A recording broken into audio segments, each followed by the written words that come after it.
नमस्कार सभी को। पिछली वीडियो में हमने देखा संथारा या फिर सल्लेखना प्रथा। आज हम देखने जा रहे हैं एक प्रथा है जो राजपूतों में प्रचलित है, प्रदा प्रथा। कौन सी प्रथा है? प्रदा प्रथा। तो पर्दा शब्द है, ये इस्लामी शब्द है। इसका अर्थ है ढकना, मतलब पर्दे का अर्थ होता है ढकना। पर्दा प्रथा का एक रूप है बुर्के का चलन। जो मुस्लिमों बुर्का पहनते वो एक पर्दे का ही रूप है। मुस्लिम महिलाओं द्वारा कुछ खास जगहों पर खुद को पुरुषों की निगाह से अलग या दूर रखने के लिए इस्तेमाल करती है। मतलब पर्दा शब्द इस्लामिक शब्द है, जिसका अर्थ होता है ढकना। पर्दा प्रथा का एक रूप है बुर्के का चलन। मुस्लिम महिलाओं द्वारा कुछ खास जगहों पर खुद को पुरुषों की निगाहों से दूर या अलग रखने के लिए इस्तेमाल करती है। भारतीय समाज में पर्दा प्रथा का प्रथम उल्लेख कहाँ मिलता है हमको? जो कालिदास का नाटक है रघुवंशम में मिलता है। अर्थात भारतीय समाज में पर्दा प्रथा किसी न किसी रूप में गुप्त काल से शुरू होती है। तो पहला उल्लेख है पर्दा प्रथा का, वो किसमें मिलता है? कालिदास के नाटक रघुवंशम में मिलता है। अर्थात क्यों कालिदास किससे समकालीन थे? गुप्त काल के समकालीन थे। इसलिए इससे ये अंदाजा लगाया जाता है कि पर्दा प्रथा भारत में किसी न किसी रूप में गुप्त काल से शुरू हुई थी। मध्यकाल में जब 12वीं शताब्दी, जब राजपूत शासन खत्म हुआ और मुस्लिम शासन की स्थापना हुई के बाद जब भारत पर मुस्लिम सत्ता स्थापित हुई, तो पर्दा प्रथा की जड़ें और मजबूत होती गई। तो मध्यकाल में क्या हुआ? जब मुस्लिम आक्रमण हुए और राजपूतों का पतन स्टार्ट हो गया था उस समय, तब क्या हुआ? ये पर्दा प्रथा की जड़ें मजबूत होती गई। इस प्रकार पर्दा प्रथा भारत में इस्लाम की देन है। सही में जो अफगानिस्तान, जो तुर्क आक्रमण, मंगोल आक्रमण हुए, वो आते थे आक्रमणकारी, वही ये प्रथा वहीं से आई है। तो पर्दा प्रथा भारत में इस्लाम की देन है। इस प्रकार महिलाओं को मध्यकाल में बाहरी आक्रांताओं की कुदृष्टि से बचाने के लिए इस प्रथा का उदय हुआ। जो बाहरी आक्रांता आते थे उससे यहाँ की महिलाओं को बचाने के लिए, उनकी कुदृष्टि से बचाने के लिए इस प्रथा का उदय हुआ।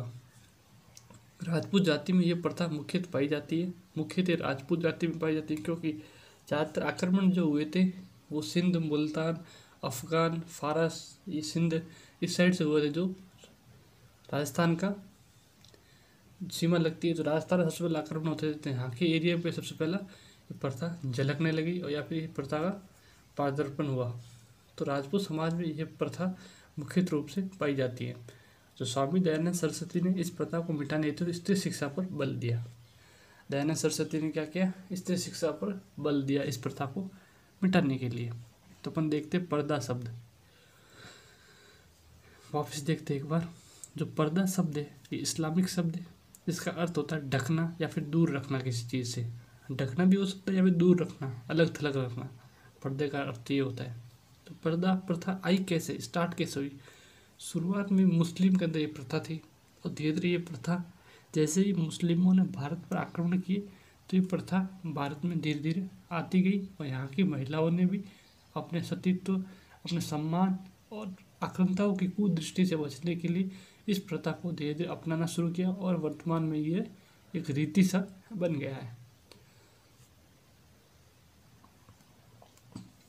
जो मुस्लिम महिलाओं द्वारा बुर्का पहना जाता है, तो बुर्का भी एक पर्दे का ही रूप है, जिसमें अपने राजपूत स्त्री घूंघट डालती है। उसी प्रकार बुर्का उनका एक पर्दा ही है।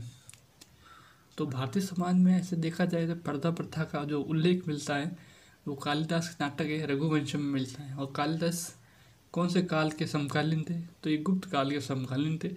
इस प्रकार ये माना जाता है कि भारतीय समाज में पर्दा प्रथा किसी न किसी रूप में गुप्त काल से शुरू हुई है। लेकिन जब इसकी जड़ें मजबूत कब हुई? जब 12वीं शताब्दी के बाद जब यहाँ सल्तनत स्थापित हुई, मुस्लिम सत्ता स्थापित हुई, फिर मुगल सत्ता स्थापित हुई, तो इन सत्ताओं में क्या हुआ? इन शासकों द्वारा यहाँ पर अत्याचार किए गए, यहाँ नए नए आक्रांता आते गए, तो यहाँ की महिलाओं ने अपने को इन आक्रांताओं की कुदृष्टि से बचाने के लिए इस प्रथा का उदय हुआ। इस प्रकार कह सकते हैं हम कि प्रदा प्रथा इस्लाम की देन है।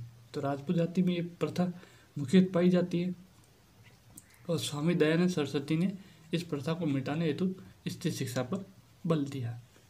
तो इस प्रकार पर्दा प्रथा एक छोटा सा टॉपिक था जिसको आज हमने पढ़ा। अगले टॉपिक हम देखेंगे कन्यावध, जो राजपूताना क्षेत्र में पहले मुख्य हुआ करता था कन्यावध, लेकिन अभी भी वो कन्यावध किसी न किसी रूप में प्रेजेंट है।